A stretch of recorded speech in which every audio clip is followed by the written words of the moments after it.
Bon, écoutez, je vous propose qu'on commence, le temps que j'accueille les intervenants et les participants.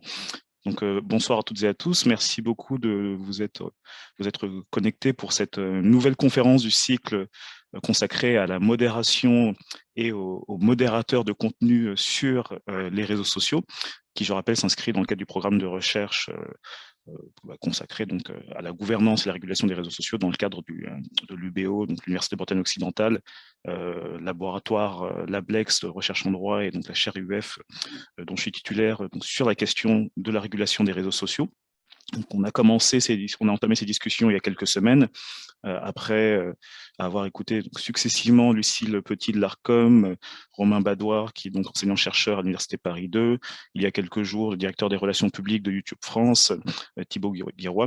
Nous avons plaisir aujourd'hui d'entendre les réflexions d'Emmanuel Netter, que je vais présenter très brièvement, et je vais présenter la version sérieuse de son cursus, parce qu'il m'a envoyé une version humoristique que je lirai peut-être à la fin pour les personnes qui seront encore là. Emmanuel Netter, qui est professeur de droit privé à l'Université d'Avignon. Il est notamment l'auteur de Numérique et Grandes notions du droit privé, la personne, la propriété, le contrat, paru aux éditions Seprisca en 2019. Et il est le co-auteur avec Thibaut Douville de la chronique Numérique et vie des affaires de la revue trimestrielle de droit commercial. La plupart de ses travaux récents portent sur le droit des données à caractère personnel et sur la liberté d'expression en ligne. Et aujourd'hui, voilà, Emmanuel va nous parler des réseaux sociaux et de la lutte contre la haine en ligne entre guillemets, comparaison des approches françaises, allemandes et européennes. Voilà, un principe où vous devriez être en mesure de consulter le PowerPoint qui va nous présenter durant cette conférence. Je tiens également à remercier un autre collègue qui a accepté de se prêter au jeu du discutant, à savoir Romain Tinière, qui est professeur de droit public à l'Université Grenoble-Alpes, qui est co-directeur du Centre de recherche juridique de cette même université et qui, je crois, est co-directeur de la revue Droits et libertés fondamentaux, si je ne me trompe pas. Donc, merci beaucoup, Romain, d'avoir accepté de nous apporter ta perspective d'européaniste à l'issue de la conférence qui va être assurée par Emmanuel. Et donc, je vous rappelle un peu pour les personnes qui n'ont pas suivi les précédentes conférences comment les choses vont se dérouler. Emmanuel va nous présenter ses réflexions pendant un temps maximal de 40 minutes, grosso modo. Ensuite, Romain Tinière, en tant que discutant, aura la parole de façon privilégiée et prioritaire pour rebondir sur ce qui a été dit et puis poser quelques questions, l'idée étant vraiment d'amorcer le débat. Et ensuite, pendant grosso modo la trentaine de minutes qui nous restera, vous aurez la possibilité de demander à prendre la parole pour poser des questions. Alors, la fenêtre de discussion est ouverte, n'hésitez pas à interagir les uns avec les autres.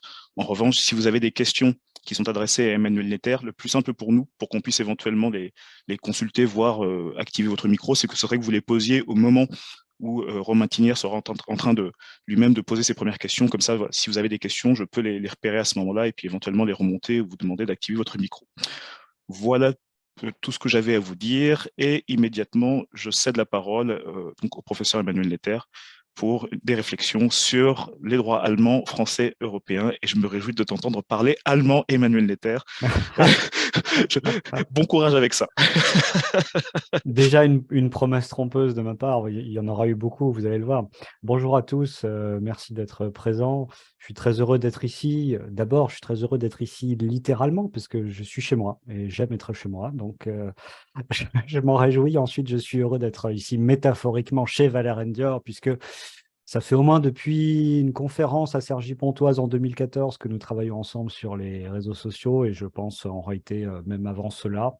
Donc, on se dirigera tout doucement vers une décennie de travail sur cette thématique et c'est un travail de longue haleine que Valère a entamé. Je salue sa persévérance et puis sa constance sur ce sujet auquel tout le monde ne croyait pas initialement, il faut bien le dire. Il y a 10 ans, c'était considéré comme une thématique parfois un peu exotique, un peu surprenante. Et aujourd'hui, je crois que chacun reconnaît que Valère a eu beaucoup de préscience et beaucoup de flair en se saisissant très tôt de cette question. Je vais aujourd'hui vous parler de droit des réseaux sociaux sous l'angle de ce que l'on doit attendre des plateformes ou ce que l'on ne devrait pas aussi attendre des plateformes. Les deux questions sont d'égale valeur à mes yeux. Je vais le faire en me fondant sur un article qui est en attente de publication, mais que j'ai déposé sur HAL d'ores et déjà, et qui est à votre disposition. Alors, le support visuel que je vais utiliser et l'article peuvent être trouvés à l'adresse eneter.fr/DSA. Vous pouvez donc télécharger ces slides et aller regarder l'article.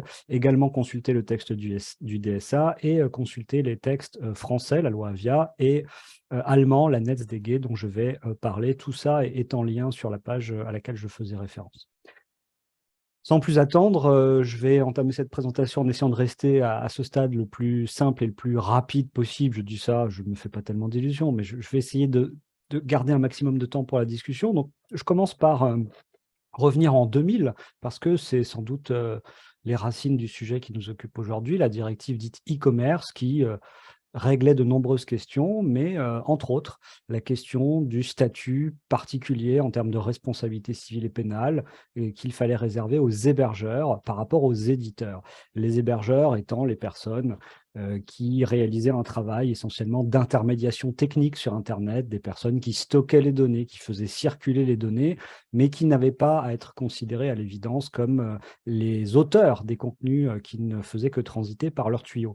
Il y avait des personnes qui rentraient assez évidemment dans cette catégorie des hébergeurs, hein, comme les fournisseurs d'accès à Internet ou les hébergeurs de sites web.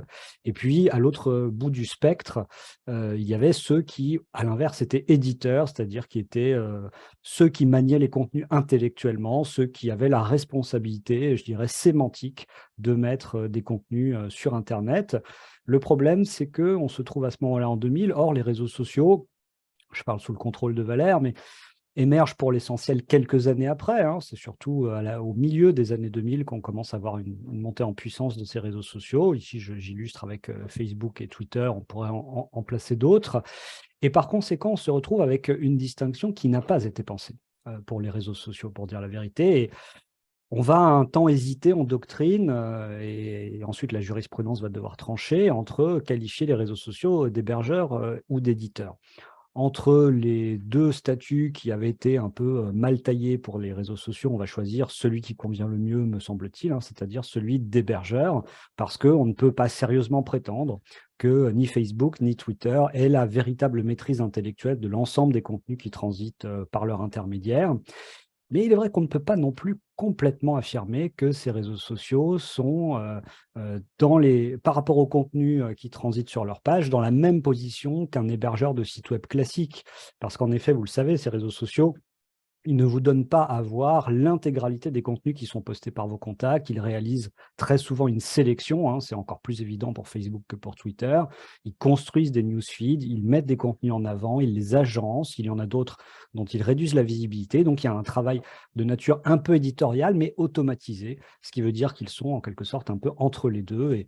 Et on est ensuite, avec le droit français, allemand et européen, peut-être parti à la recherche d'une troisième voie entre celle des hébergeurs et des éditeurs.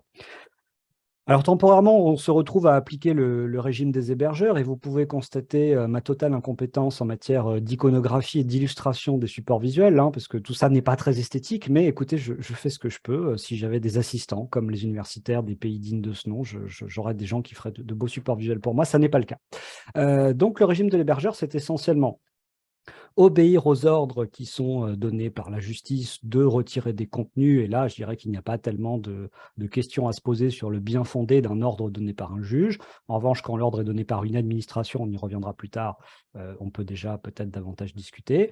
Et puis, la véritable spécificité de ce statut, c'est lorsqu'un contenu est signalé par un utilisateur, ce que j'ai ici représenté par cet homme en colère, le réseau social va devoir examiner le contenu. Pour ce faire, il a un certain délai, d'où le petit réveil qui lui dit de se dépêcher, mais un délai qui n'est pas fixé par le droit européen comme étant un délai en heures, un délai fixé, mais qui est représenté par l'adjectif promptement. Il faut réagir promptement aux notifications des utilisateurs, et à l'issue de cet examen, il faut décider de retirer ou de ne pas retirer le contenu, et on ne peut pas rechercher la responsabilité d'un réseau social hors de cette situation où il aurait manqué à prendre une décision prompte sur signalement d'un utilisateur. Donc, il n'y a pas à passer en revue tous les contenus, il n'y a pas à exercer une obligation générale de surveillance des contenus. Ça, c'est absolument essentiel pour bien comprendre ce qu'on attend de ces plateformes. Le Conseil constitutionnel français a ajouté quelque chose qui, je le dis et je le redis en permanence, me semble absolument crucial et qui, pourtant, reste du droit français. Il faut bien avoir à l'esprit que ce que je vous dis maintenant ne va pas être intégré au niveau européen. C'est que pour le Conseil constitutionnel, par le biais d'une réserve d'interprétation, on doit considérer que le réseau social a à agir sur signalement d'un simple internaute si le contenu est manifestement illicite et pas s'il est, je dirais, ordinairement illicite, en tout cas s'il est d'un illicite qui se discute, qui se débat, pour lequel il y a lieu à une recherche, à une contradiction d'arguments. Non, pour le Conseil constitutionnel, le rôle propre de la plateforme, c'est d'agir quand il n'y a pas de doute. Et ça, je crois que c'est absolument fondamental et vous allez voir que ça n'est pas la position allemande, notamment actuelle. Je passe à ma diapo suivante en ayant cliqué à côté, donc en 2 tentatives, score à battre. Modérer, c'est difficile et c'est pour ça que je crois que c'est important de revenir sur ce qu'a dit le Conseil constitutionnel, parce que vous allez voir qu'ensuite on va s'embarquer dans une période, de durcissement fort de l'attitude à l'égard des réseaux sociaux. Une période durant laquelle on dira surtout qu'il faut beaucoup plus modérer, il faut beaucoup plus retirer de contenu, mais je voudrais au préalable qu'on s'arrête un instant pour réfléchir à la question afin de s'apercevoir que ça n'est pas si facile que ça, que de modérer. Je vous fais figurer à gauche et normalement c'est un lien qui est cliquable si vous téléchargez le support. Une petite présentation, d'un podcast que j'aime beaucoup, Le Code a changé, de Xavier Delaporte. Peut-être que certains d'entre vous le connaissent et il y a un épisode qui est consacré à la modération. Vous voyez, défis et dilemmes, dans lequel Xavier Delaporte reçoit, les fondateurs français d'une start-up qui s'appelle Bodyguard, qui est là pour, vous empêcher de recevoir des messages agressifs et qui mettraient en danger votre santé mentale. C'est un épisode passionnant parce qu'il vous explique que c'est très difficile de mettre au point des procédés automatisés qui décident de ce qu'est une agression. Ils expliquent que ce qu'est une agression, c'est essentiellement contextuel. Ce qu'est la haine en ligne, finalement, c'est essentiellement contextuel. Et lorsqu'un utilisateur Facebook dit à un autre t'es con, je vais te tuer », ça peut aussi bien être un extrait d'une discussion conviviale entre copains qui se disent, alors qu'ils se connaissent depuis 30 ans, haha, t'es con, je vais te tuer, au sens tu m'agaces, ou ça peut être une vraie menace de mort qui va ensuite aboutir à des violences physiques dans la vie réelle. C'est très difficile à déterminer. Alors, dans cet épisode, les entrepreneurs vous expliquent comment ils font, ils essaient de regarder quel est l'historique des relations entre les personnes, est-ce que ça fait longtemps qu'elles interagissent, est-ce que leurs interactions antérieures ont été pacifiques, il y a toutes sortes d'algos qui mettent des scores à ces questions-là et qui essaient d'en tirer une décision. Mais pour Bodyguard, c'est une décision qui n'a pas un impact aussi crucial que pour le réseau social lui-même, parce que Bodyguard, s'il estime que vous êtes agressé, il va vous cacher le message à vous, le client de Bodyguard. Mais en réalité, c'est un message qui n'aura pas été retiré du réseau social. C'est simplement que vous ne le verrez plus. Donc, vous serez protégé, comme le nom l'indique, par une protection rapprochée. Le réseau social ne peut pas se permettre autant d'approximations, dirais-je, puisque lui, il va retirer le message de la discussion publique, avec un impact sur la liberté d'expression, avec un impact sur le droit du public à l'information qui est totalement différent. Et donc, vous comprenez que c'est d'autant plus avec une main tremblante que la plateforme doit manier les contenus. Alors, pourquoi est-ce que je fais figurer aussi l'image de notre regretté collègue Samuel Paty, auquel je ne manque jamais l'occasion de rendre hommage au passage lorsqu'on aborde ces questions? C'est parce que dans l'affaire Paty, il a été un peu rapidement et un peu facilement prétendu qu'il aurait suffi aux réseaux sociaux d'être plus sévères. Or, je tiens à dire que c'était extrêmement délicat de savoir quand et comment intervenir, puisque les premières vidéos, celles qui mettent le feu aux poudres, sont des vidéos de parents d'élèves qui critiquent la pédagogie de Samuel Paty, mais en des termes à l'époque qui sont licites et qui, à mon sens, n'appellent pas à l'évidence une censure. Et il est donc assez facile de refaire l'histoire, après coup et de dire qu'il aurait fallu éteindre, les toutes premières braises. En réalité, ensuite, malheureusement, l'incendie naît et puis, ne fait que croître et il y a un moment où il devient évident qu'il fallait modérer. Mais au départ, je crois que ça n'est, pas du tout évident et il est même assez clair pour moi qu'il n'y avait pas de fondement, légal pour, empêcher ces vidéos d'être postées au départ. Quant à l'affaire Trump, enfin une des très nombreuses affaires Trump, je parle ici de la suspension du compte du président des États-Unis. Ça aussi, c'est une question qui me paraît extrêmement délicate. La question de savoir si vous empêchez un dirigeant politique élu, d'une des principales nations de continuer à s'adresser à sa population et à la population mondiale, c'est un arbitrage qui est extrêmement subtil, qui est extrêmement complexe et dont vous savez qu'en l'espèce, il a été, cet arbitrage réalisé par Twitter, et par Facebook sans qu'aucune autorité publique, sans qu'un juge ne leur ait dit quoi faire. Et je pense que cette idée peut sembler dérangeante, on va y revenir. Fin de cette parenthèse que le Conseil constitutionnel nous aura permis d'ouvrir sur le fait que modérer, c'est difficile et qu'il faut faire attention avant de confier le pouvoir de modération. On va entrer maintenant dans la phase beaucoup plus critique avec des États qui estiment que la modération est trop laxiste. Dans une certaine mesure, on peut le comprendre, hein. Je vous rappelle que le statut d'hébergeur n'avait pas été prévu pour les réseaux sociaux et qu'il était sans doute trop clément tel qu'il était conçu à l'époque. Et il va donc s'ouvrir une ère de laisser aller, en tout cas pour certaines plateformes. Je vous ai mis dans l'article d'où est tirée cette intervention des chiffres qui viennent d'un testing qui avait été réalisé par le ministère allemand de la Justice. Alors pour faire plaisir à Valère, je vais dire le Bundesministerium der Justiz, mais ça n'est pas très élégant et on voit que je ne suis pas un germanophone, mais je l'ai fait, je l'ai fait. Et le testing du ministère allemand consistait donc à prendre des paniers de contenus qu'ils estimaient illicites et à regarder s'ils étaient retirés en temps utile par les plateformes après signalement. Pour YouTube, le score était assez bon, il était même très bon, il était proche de 100%. Pour Facebook, le score était assez bon, mais il était plus faible. Et pour Twitter, le score était pathétiquement médiocre. Twitter n'avait quasiment rien retiré des contenus qui avaient été signalés, ce qui d'ailleurs nous permet d'introduire dans le débat l'idée que toutes les plateformes n'ont pas la même politique de modération. Et il faut ajouter à ça un facteur chronologique, c'est-à-dire que selon les époques, les plateformes ne se sont pas toujours comportées de la même façon.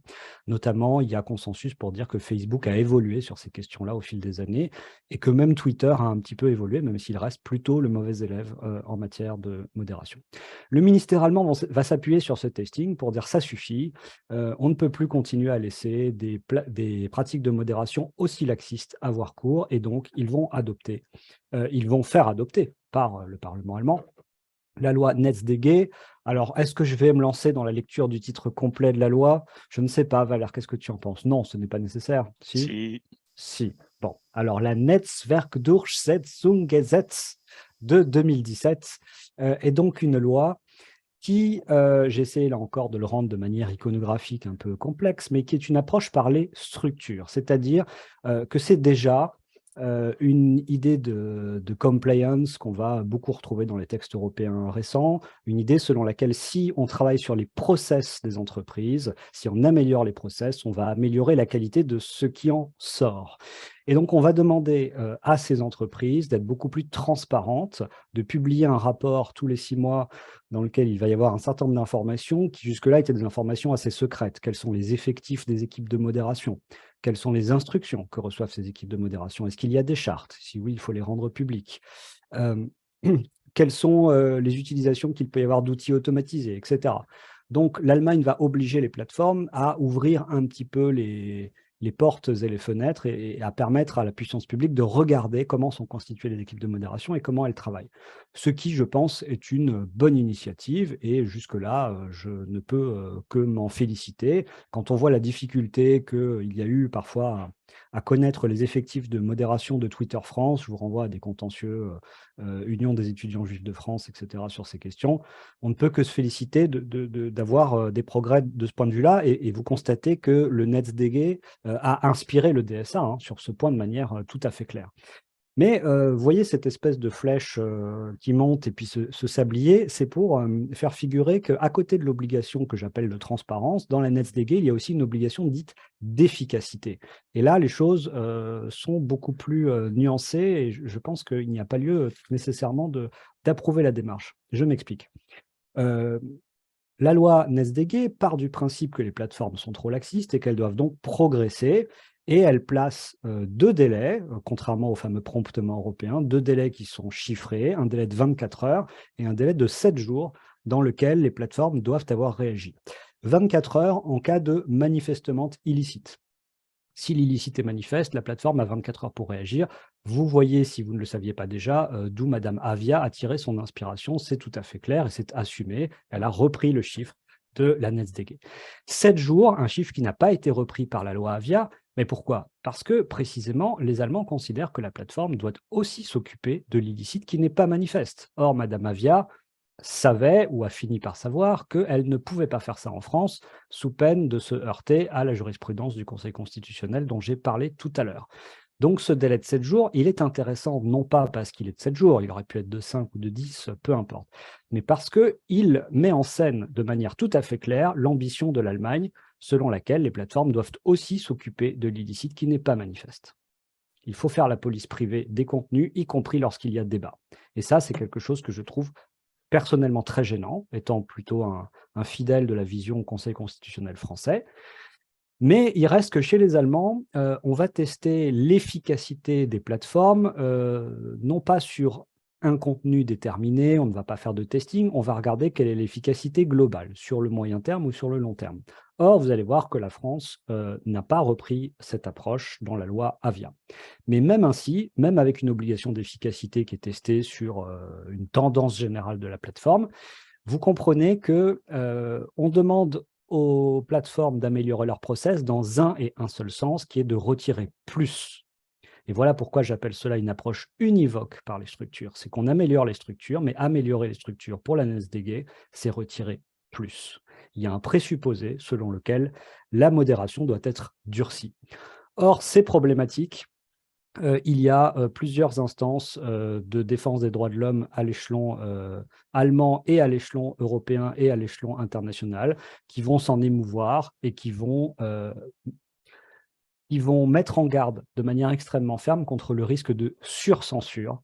Parce que quand vous demandez à des plateformes privées de modérer des contenus, alors même que parfois il y a débat, alors même que la question est complexe, alors même qu'il faut tenir compte du contexte, qu'il faudrait organiser une discussion contradictoire, pour le dire vite, alors même que vous devez quasiment avoir la compétence, le temps et les moyens d'un juge, la plateforme va faire du mauvais travail.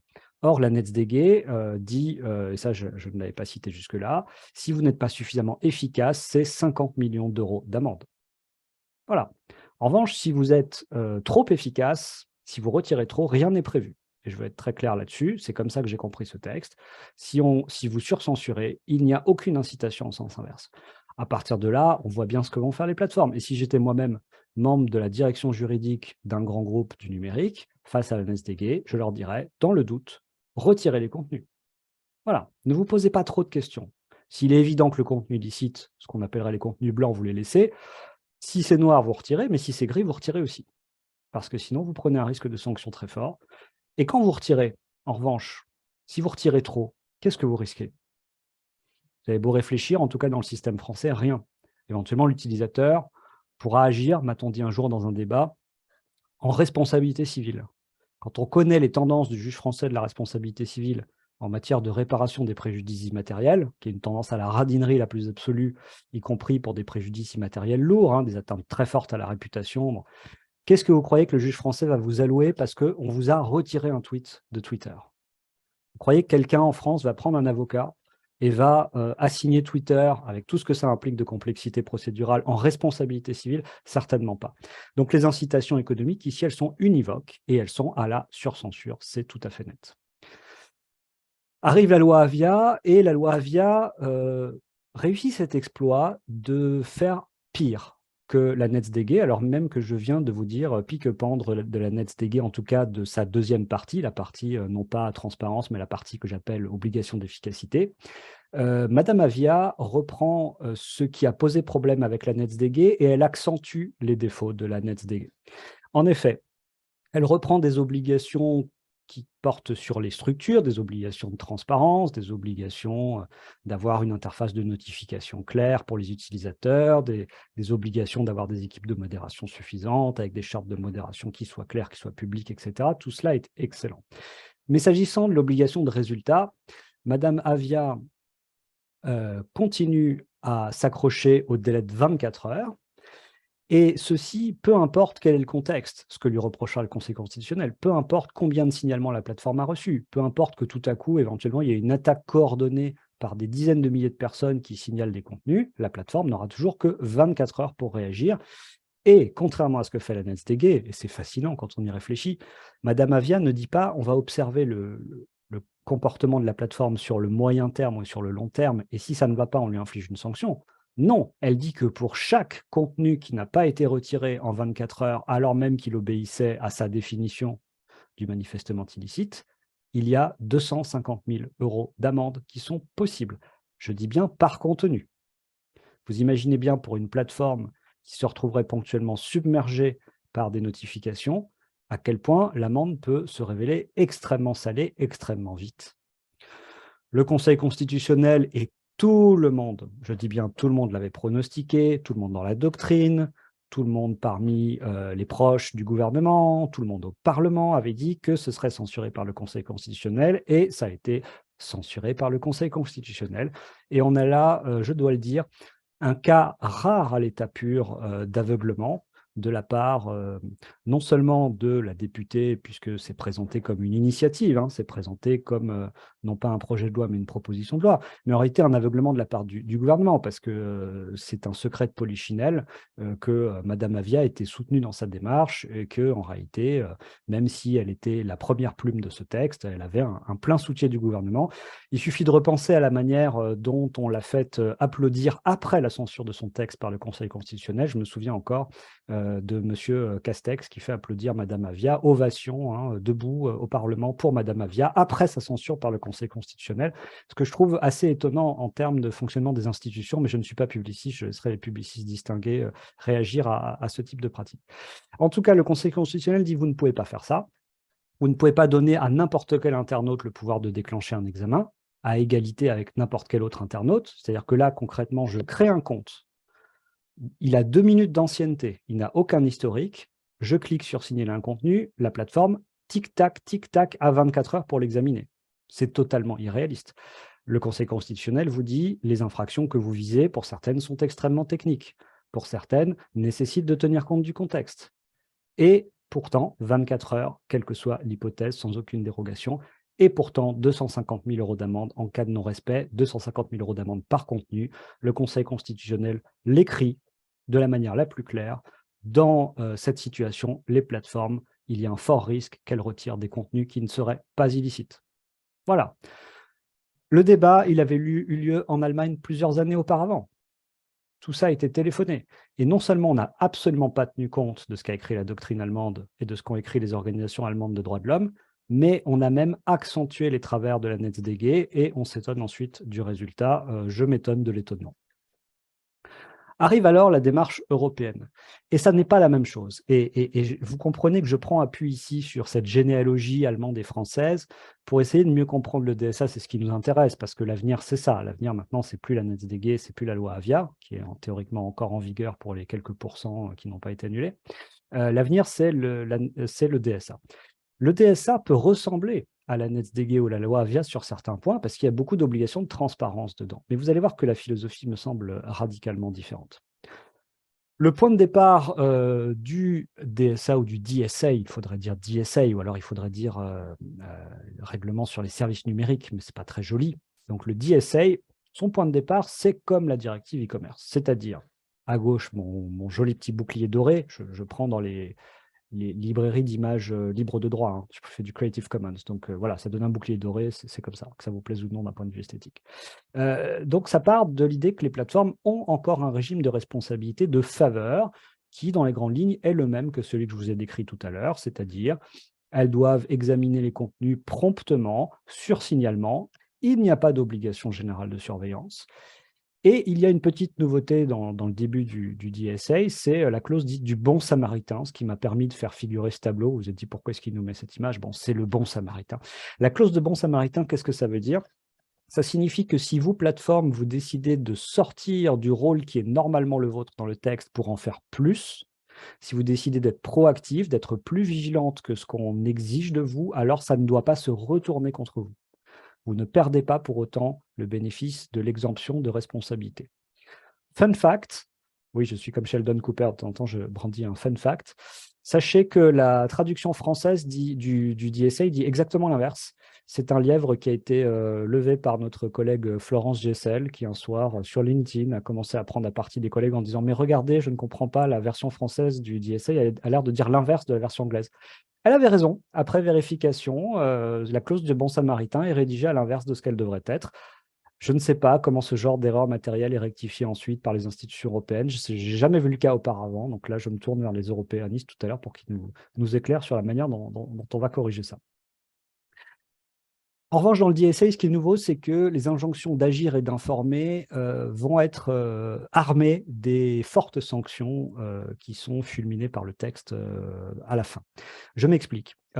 J'avais croisé des magistrats en plusieurs occasions, puisque à l'École nationale de la magistrature, ils font régulièrement un petit séminaire de formation continue sur les réseaux sociaux.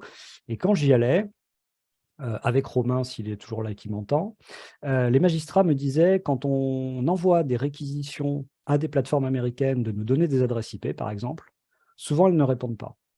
Et je leur ai demandé, j'avais dit, bah, vous êtes procureur de la République, qu'est-ce que vous faites si une plateforme ne vous répond pas?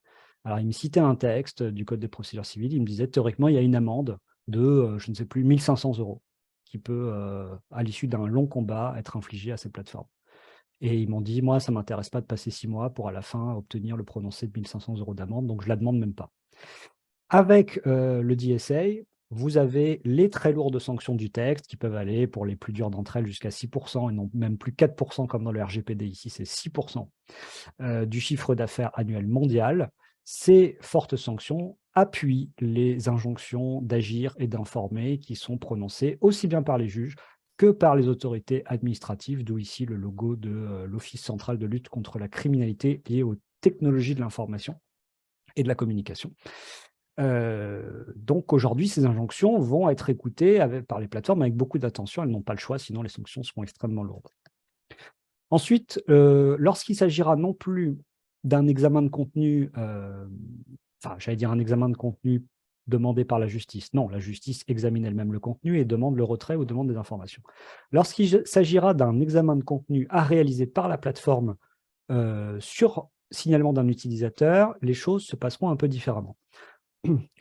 On a peut-être tiré aussi les leçons de ce qu'a dit le Conseil constitutionnel à Madame Avia, c'est-à-dire vous ne pouvez pas déclencher un chronomètre, un compte à rebours au détriment de la plateforme sur n'importe quel signalement de n'importe quel utilisateur. Tous les utilisateurs ne se valent pas. Et ça, je crois que c'est une excellente idée. C'est qu'on s'est inspiré du programme aussi, hein, autre source d'inspiration à part la gifle infligée à la loi Avia.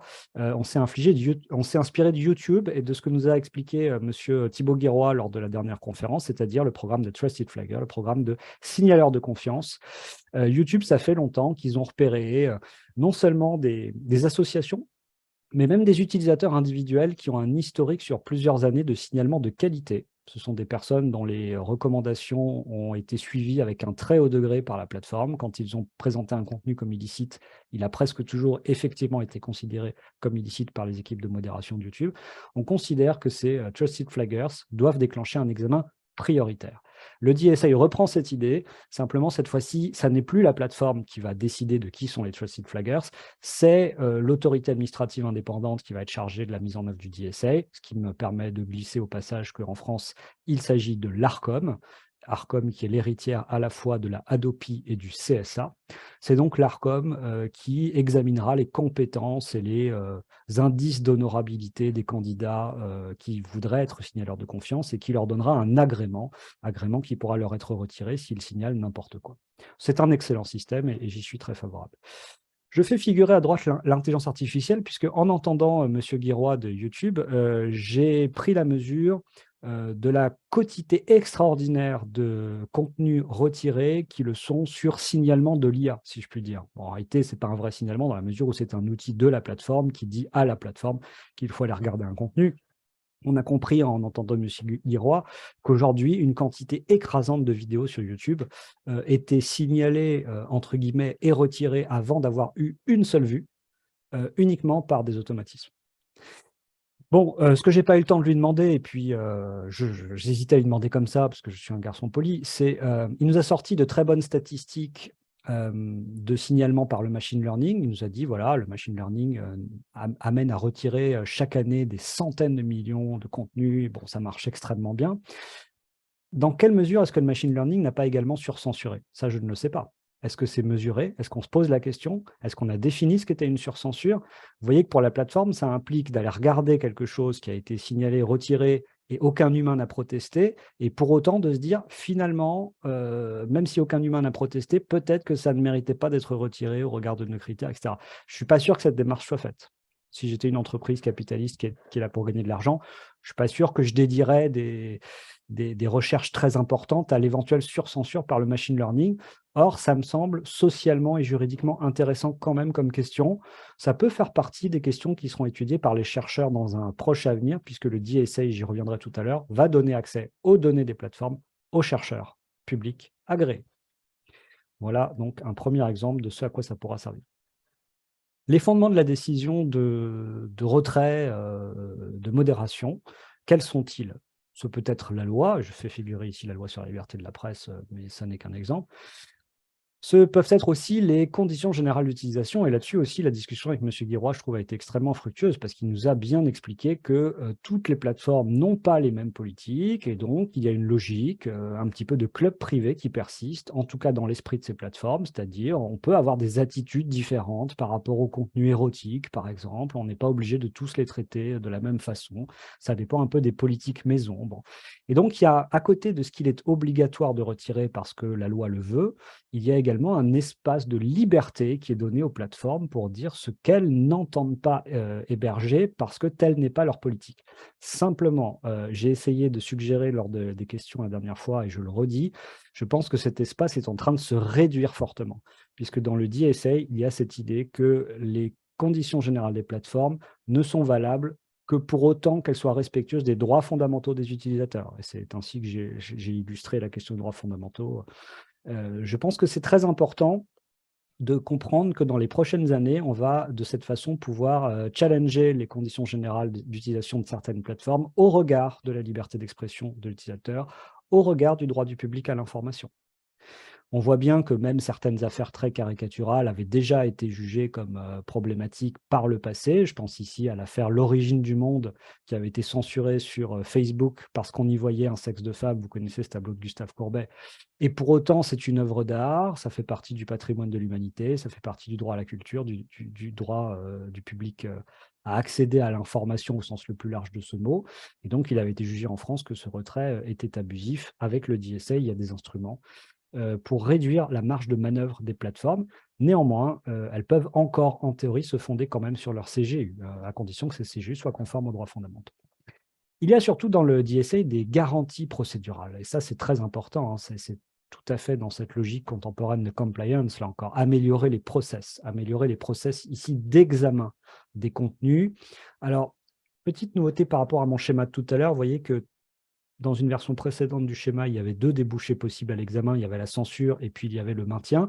Ici, j'ai fait figurer une capture de ce message qu'affichait Twitter sur certains tweets de Donald Trump pendant la dernière campagne, enfin l'avant-dernière campagne présidentielle américaine. Non, la dernière, pardon.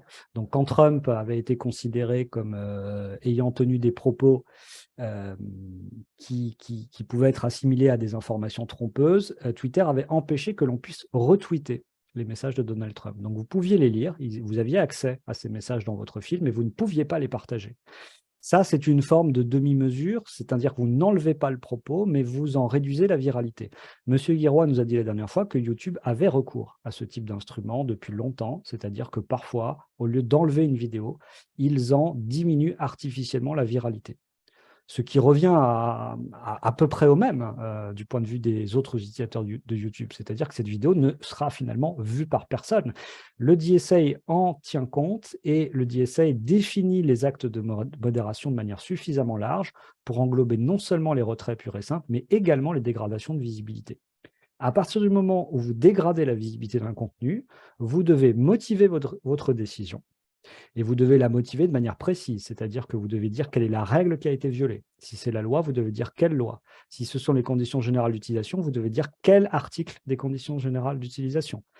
Et ce, y compris si la censure est automatisée. Donc, ça veut dire que votre machine learning, ça, je n'ai pas non plus pu poser la question la dernière fois, votre machine learning, il doit être capable de dire pourquoi il retire la vidéo. Parce que si vous vous êtes contenté d'éduquer votre machine learning avec plein d'exemples de vidéos illicites, mais sans les taguer correctement, vous arrivez avec un machine learning qui est capable de comprendre qu'il faut qu'il enlève la vidéo, mais qui ne sait pas pourquoi. Donc, je pense que les plateformes, soit ont bien éduqué dès le départ, elles ont anticipé leur machine learning, soit elles sont en train de les rééduquer pour ajouter un tag de manière à ce qu'on puisse dire votre vidéo, on la retire parce que c'est pornographique ou parce que c'est de l'apologie du terrorisme, etc. Il va falloir la motivation même quand c'est un outil automatisé qui intervient. Et ensuite, il y aura des recours qui seront proposés aux internautes. Recours aussi bien contre un maintien du contenu que contre une censure du reste. Il y a toujours quelqu'un qui peut être mécontent, quel que soit l'issue. Et dans ce cas, on doit pouvoir faire appel à un deuxième modérateur dont M. Guiroy nous a dit, si c'était un humain en premier lieu, ça ne peut pas être le même humain. Et effectivement, le DSA est clair là-dessus. C'est une forme d'appel au petit pied, en quelque sorte. Si c'était un automatisme qui était en première ligne, ça ne peut plus être un automatisme en deuxième ligne. Il faudra qu'un humain regarde, ce qui d'ailleurs converge avec les solutions qui résultent de l'article 22 du RGPD sur la prise de décision automatisée ayant des conséquences juridiques. C'est un article d'ores et déjà en vigueur dont j'avais affirmé qu'il devait aboutir à ce type de solution également, avant même le DSA. Et puis, il y a les très grandes plateformes, et rassurez-vous, j'arrive doucement vers la fin du propos, à peu près dans les temps. Les très grandes plateformes qui vont vraiment se retrouver soumises pleinement à la logique de compliance. On va leur demander d'identifier les risques systémiques que font peser leurs services sur la société, et le DSA donne toutes sortes d'exemples, risques sur la santé physique et mentale des personnes, risques sur le discours public, risques de manipulation des élections. Bon. Ça va être un exercice qui va être assez complexe pour les équipes des plateformes parce qu'elles vont devoir tous azimuts, dans à peu près tous les compartiments de la vie sociale, regarder s'il y a un risque que leur service soit problématique dans la façon dont il fonctionne,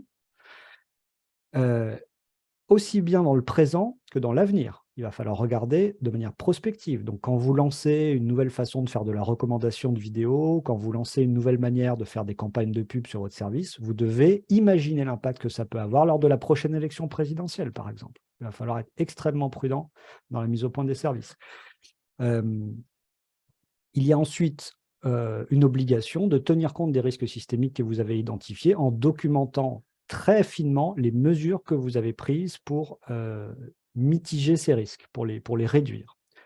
Ensuite, vous devez vous soumettre à des audits par des tiers indépendants. Donc, vous allez faire appel au fameux cabinet d'audit. Vous allez les payer quand vous êtes la plateforme, au passage. Ce n'est pas le contribuable qui va payer, vous allez les payer. J'ai oublié de marquer sur mes slides que vous allez également verser une petite obole à la Commission européenne pour financer l'application du DSA. Donc, les plateformes, finalement, comme on n'a pas réussi à les fiscaliser correctement, il faut avoir le courage de dire les choses, on les fait payer maintenant, on leur fait payer le contrôle. Donc, ils payent le contrôle au secteur privé, ils payent le contrôle au secteur public. Le contrôle au secteur privé, bon, donc tous les ans, il y a un cabinet d'audit qui va venir, qui va regarder comment vous avez travaillé, conçu vos services, est-ce que vous avez bien identifié vos risques systémiques, et puis ils vont apporter un peu plus de neutralité, en théorie, peut-être des expertises que vous n'aviez pas en interne, même si vous devriez les avoir en tant que très grande plateforme, et puis ils vont rédiger un rapport, et puis s'ils ont identifié eux-mêmes des risques nouveaux par rapport à ceux que vous-même aviez documentés, vous devez réagir. J'émets une petite réserve quand même sur ce système d'audit. Je pense qu'on n'a pas assez pensé l'indépendance des auditeurs. Notamment, on considère comme problématique en termes d'indépendance que l'on fasse appel au même auditeur plus de 10 années de suite. J'aurai l'occasion d'écrire dans la prochaine livraison de la RTDcom avec mon ami Thibaut Douville, ce passage-là est sous ma responsabilité, le passage très grande plateforme, que c'est trop. Quand vous êtes un cabinet d'audit, vous avez la perspective d'avoir la clientèle de Google ou de Facebook pendant 10 ans, vous êtes structurellement incité à rendre un rapport d'audit qui ne soit pas trop agressif. J'en suis convaincu, c'est évident. C'est un problème qu'on connaît bien en droit des affaires avec d'autres types de contrôles, les commissariats aux comptes, etc. Il faut quand même construire l'indépendance de l'auditeur, y compris son indépendance financière. Et j'aurais été favorable à ce qu'il y ait par exemple une rotation tous les ans des auditeurs, qu'on ne puisse pas faire 2 audits de suite. Je pense que ça aurait produit de meilleurs résultats. Vous devrez encore expliquer vos techniques de recommandation, ça c'est extrêmement attendu. Quand par exemple vous êtes YouTube et qu'à l'issue d'une vidéo, vous en recommandez une autre, ou quand en page d'accueil, vous décidez sur l'historique de navigation d'un internaute de lui proposer des vidéos qu'il ne connaît pas, vous devrez donner les grandes lignes, les grands paramètres qui influent sur ces recommandations. Quand on voit la manière dont les youtubeurs se disputent sur des forums pendant des heures pour essayer de comprendre, je les cite, comment marche l'algo, que veut l'algo, est-ce que je vais plaire à l'algo? C'est extrêmement important. C'est aussi un espoir que l'on a de percer ce qu'on appelle les bulles de filtre, c'est-à-dire de ne pas se retrouver avec des gens qui ont commencé à regarder une vidéo complotiste, par exemple, et puis qui se retrouvent à manger de la vidéo complotiste ensuite, les unes après les autres, pendant des semaines, et avec les effets terribles que ça peut avoir sur la manière de se représenter le monde, des effets d'enfermement et de discours monochromes.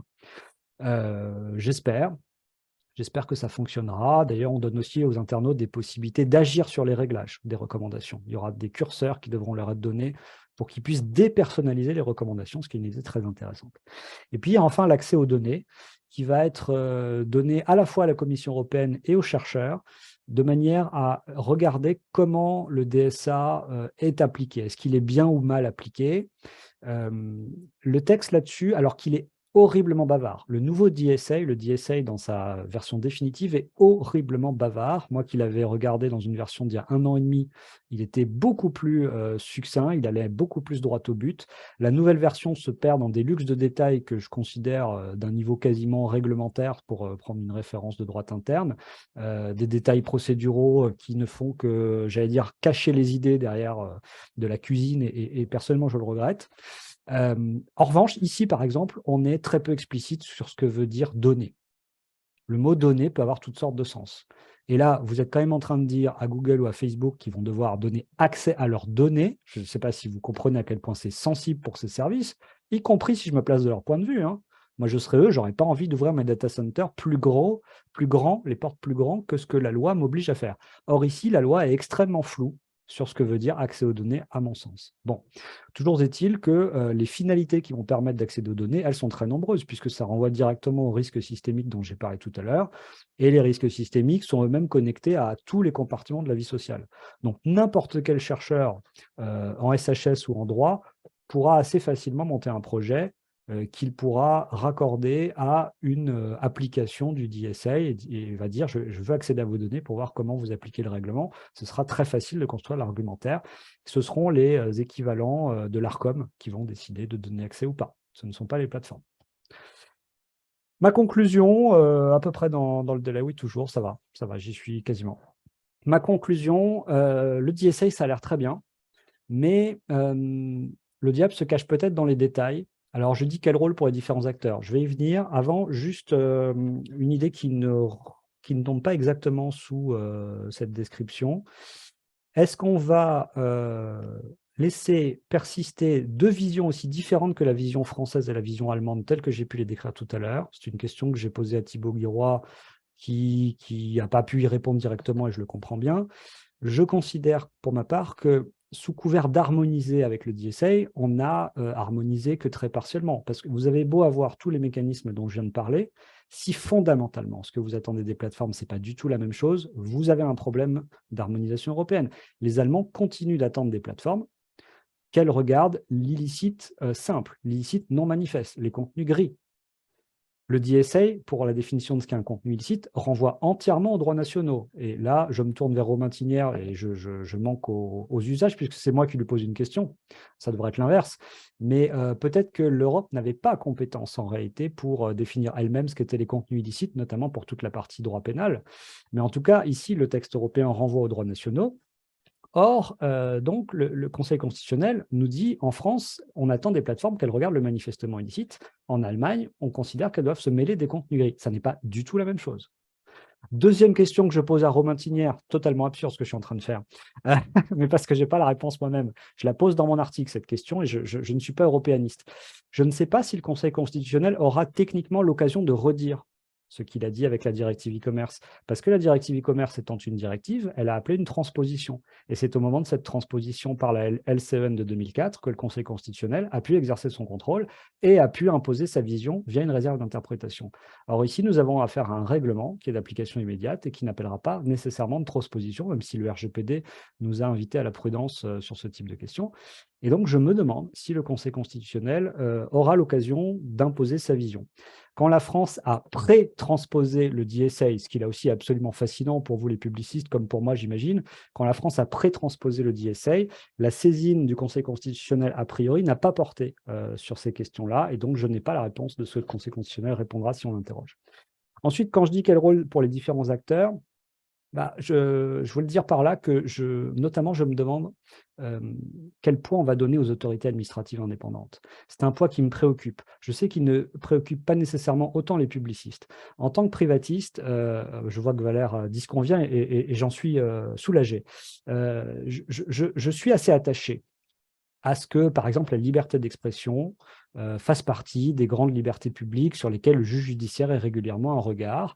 Or, là, ce que l'on aperçoit, vous le voyez, c'est un pilotage de la liberté d'expression, non plus, comme on le faisait jusqu'ici, a posteriori et sous le prisme de litiges individuels devant le juge judiciaire, mais c'est un pilotage macro, un pilotage global par l'Arcom et plutôt préventif. C'est-à-dire que l'Arcom, elle va avoir un tableau de bord avec toutes sortes de clignotants, et puis elle va pousser du curseur, elle va dire à Facebook, durcissez un peu ça, assouplissez un petit peu ça.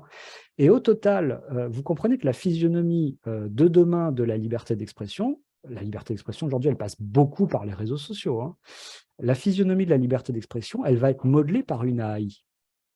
Et je me demande même dans quelle mesure cette AI ne va pas s'immiscer un peu sur les terres qui devraient être celles du juge pénal. Parce que l'Arcom, si elle dit par exemple à Facebook, vous êtes laxiste, il va falloir qu'elle argumente. Donc, il va falloir qu'elle prenne des exemples de contenus que Facebook n'a pas retirés en disant « moi, j'estime que vous auriez dû les retirer ». À partir de là, soit l'Arcom peut prétendre que le contenu était par exemple illicite au regard du droit pénal français parce qu'elle a interrogé le juge pénal français, soit l'Arcom prend cette appréciation seule et sans avoir interrogé le juge pénal français. J'en profite pour dire que Madame Avia, à l'époque où elle rendait des rapports, avant d'avoir fait sa proposition de loi, avait envisagé d'ailleurs qu'il y ait des actions interrogatoires, me semble-t-il, de l'AI en direction du juge pour lui demander son opinion sur des qualifications juridiques, mais cette idée a été abandonnée, on ne la retrouve pas dans la loi Avia. Ce que je constate donc, c'est que des questions qui auparavant étaient dévolues au juge judiciaire risquent de devenir des questions AI, et ensuite, sur recours éventuel devant cette AI, de décision de cette AI, des questions Conseil d'État, et avec toute l'admiration et le respect que j'ai pour les conseillers d'État, je me demande si c'est encore la même chose que d'aller devant le juge judiciaire. Donc je pense qu'on va assister à un phénomène assez proche de ce qu'on a vu en matière de données personnelles. En matière de RGPD, vous avez des questions dont il ne serait pas absurde de considérer qu'elles pourraient relever du juge judiciaire, qui sont des questions pas mal de droit privé, hein. Je suis désolé, mais la manière dont Google traite mes données à caractère personnel pour en faire de la publicité ciblée, c'est un contrat entre Google, une société privée, moi qui suis un particulier, et tout ça pour revendre mes données personnelles à des annonceurs qui eux-mêmes sont des sociétés privées à but lucratif.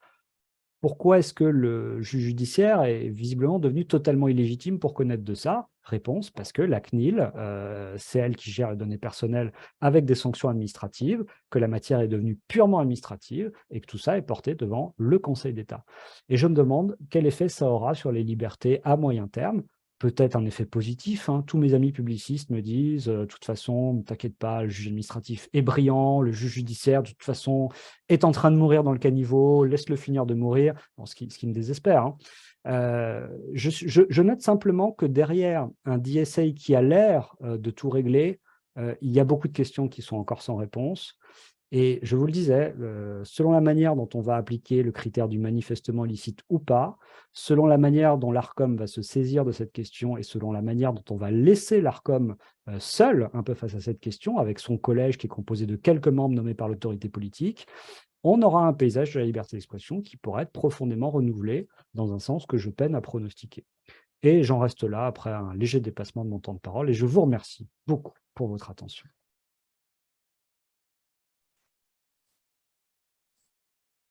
Merci beaucoup, Emmanuel. J'aurais plein de remarques. J'ai attendu beaucoup de perches aux publicistes, mais je me contenterai de dire que c'était passionnant et que ça faisait ça s'inscrivait vraiment dans le prolongement des conférences qui ont été organisées récemment, notamment celle de Thierry Guérois, mais aussi la conférence qui a été assurée par Lucille Petit de l'Arcom et qui nous expliquait qu'il y avait quand même pas mal de zones grises ou de contenus gris dans le DSA en ce qui concerne la responsabilité future, les missions futures de l'Arcom. Bon, on ne va pas commenter immédiatement, je vais passer le relais à notre collègue Romain Tinière pour qu'il puisse alors soit répondre à tes questions, soit t'en poser à sa guise. Romain, déjà en te remerciant pour ta participation, et puis je te donne la parole pendant un temps qui pourrait dépasser, pas trop long, une dizaine de minutes avant qu'on ouvre le débat. Très bien, merci beaucoup. Merci beaucoup pour cette belle intervention. J'avais déjà appris pas mal de choses en lisant le papier. Et puis alors j'avais vu, il y avait des choses, je me disais, tiens, il en parle pas. Mais en fait, c'était dans la conférence, donc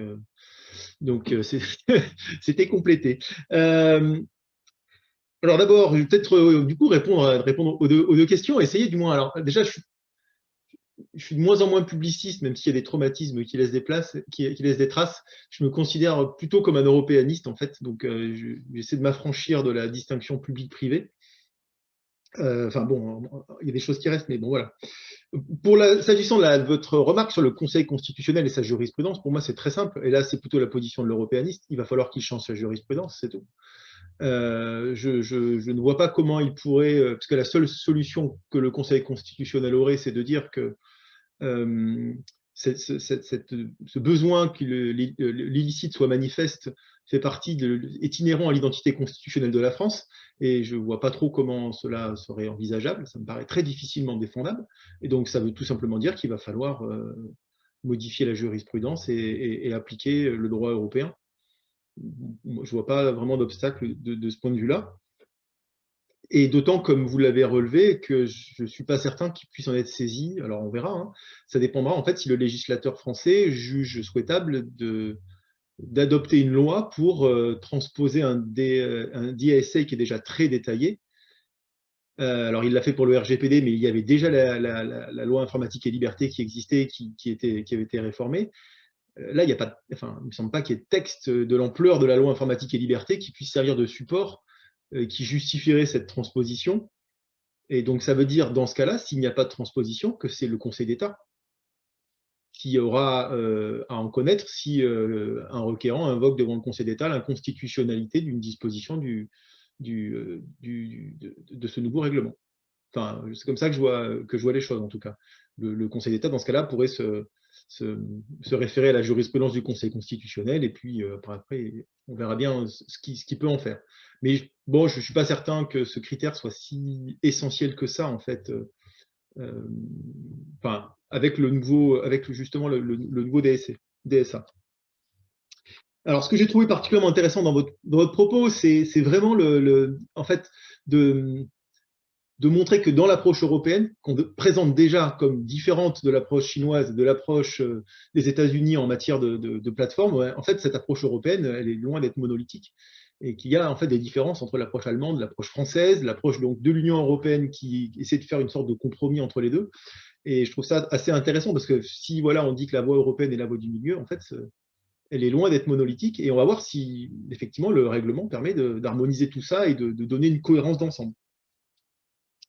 Alors, il y a deux, trois sujets sur lesquels je voudrais revenir et donc vous interroger, vous faire réagir. Il y a une question qui me paraît centrale sur ce sujet, c'est la question comment dire, de l'efficacité des contrôles.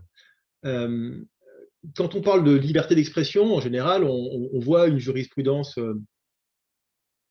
avec une intervention du juge, idéalement du juge judiciaire, qui se prononce pour savoir si on va interdire une publication pour pas qu'elle soit trop diffusée.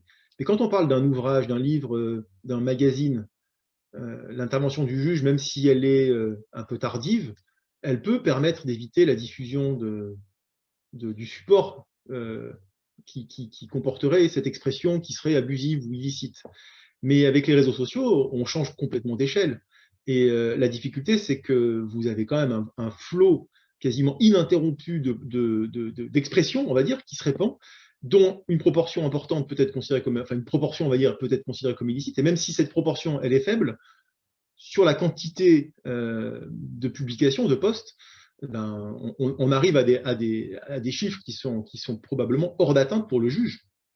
Et c'est à mon avis ce qui explique, qu'on repasse dans une démarche préventive, d'où le retour de l'apparition du Conseil d'État, de l'ARCOM, qui sera d'ailleurs composé de conseillers d'État, hein, on peut en être à peu près certain, il y aura bien un ou deux conseillers d'État dans l'ARCOM,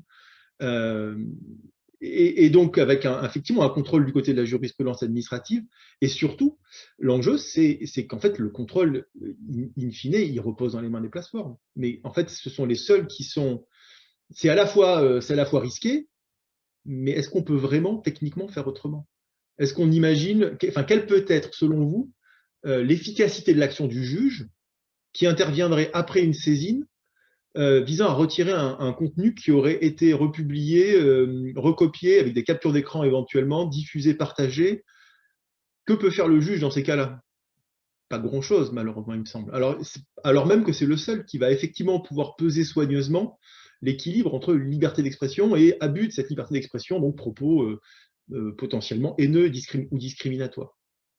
Et donc, bon, voilà, ça c'est ma première remarque, c'est techniquement, comment on fait? Certes, c'est très dommage de ne pas rester sur le modèle traditionnel du judiciaire, mais est-ce qu'on peut vraiment faire autrement avec l'explosion des réseaux sociaux et de leur utilisation, en fait? Puis après, à la limite, on peut peut-être, après je continuerai avec mes 2-3 autres questions, si ça ne vous dérange pas. Merci beaucoup. Je vois en même temps que Lucie Cluzel a approuvé et a dit que dans le RGPD, il y avait des marges de manœuvre. Avec le DSA, il n'y en a pas. Et donc, il n'y aura vraisemblablement pas de loi. Bon, je me pose quand même la question, pour finir là-dessus, du fait qu'on a cru devoir pré-transposer le DSA par une loi. Alors, je ne sais plus, je sais plus quel était le texte qui qui avait servi de support à la pré-transposition du DSA. Ça m'échappe. Bon, quelqu'un va me retrouver ça.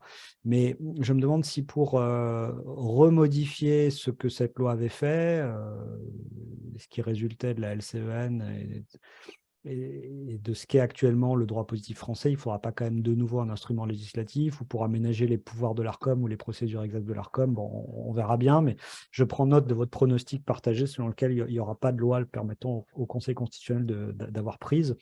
On verra, on verra. Sur la question de savoir si le Conseil constitutionnel devra changer sa jurisprudence, pareil, je note votre pronostic, mais le DSA ne l'y contraint pas à mon sens, puisque le DSA, je le disais, renvoie aux États la définition de ce qu'est un contenu illicite. Donc, est-ce qu'il n'y a pas là une possibilité pour chaque État de conserver aussi une forme de culture nationale de ce qu'est un contenu illicite? Est-ce que ce n'est pas précisément fait pour laisser de la souplesse aux États?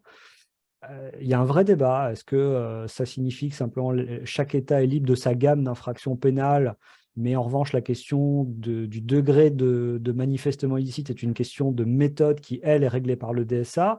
Ou est-ce que même la question du degré de manifeste est une question qui est laissée à l'appréciation des États? Ça ne me semble pas évident à la lecture du texte. J'en viens enfin à votre question sur l'efficacité des contrôles. Bon, il y a quand même un peu souvent cette espèce de diktat du réel qui est brandi comme un argument et qui est un argument fort. On ne peut pas totalement l'esquiver. C'est-à-dire, est-ce qu'on n'est pas obligé de faire comme ça parce que les réseaux sociaux ont imposé leur tempo d'enfer que le juge ne peut pas suivre? Bon. J'en reviens, je suis désolé, je me fais le défenseur du Conseil constitutionnel ici alors que je ne le fais pas toujours, mais j'en reviens à mon critère du manifestement illicite. J'en viens quand même à me dire si ce qu'on devrait attendre des plateformes, c'est pas de retirer des réseaux l'illicite vraiment brutal, celui qui, j'allais dire, pardon pour l'expression triviale, mais les contenus dégueulasses, et on en voit beaucoup, Voilà, merci, c'était loi confortant le respect des principes de la République. On en voit beaucoup des contenus absolument ignobles. J'en vois tous les jours, notamment sur Twitter, des contenus racistes, antisémites, absolument infâmes. Bon, ça doit être retiré par les plateformes avec efficacité, avec dynamisme, avec vigueur. Il n'y a pas de discussion là-dessus.